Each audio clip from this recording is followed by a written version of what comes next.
Hey guys, today I'll show you how to enable sensitive content on your Telegram account. Firstly, kindly go to any web browser of your choice. Now tap and search for Web Telegram.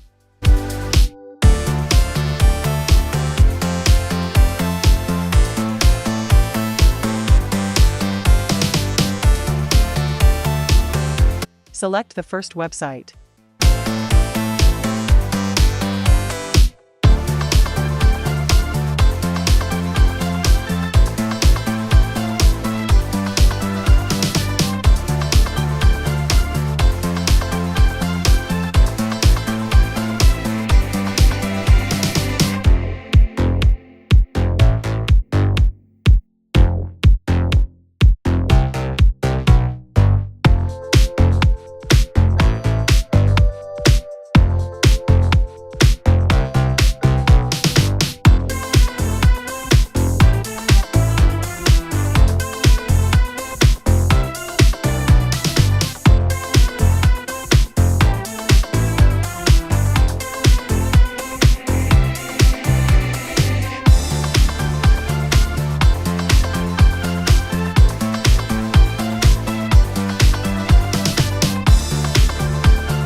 As you can see, we now have our sensitive content turned on. If this was helpful, please leave a like and subscribe for more.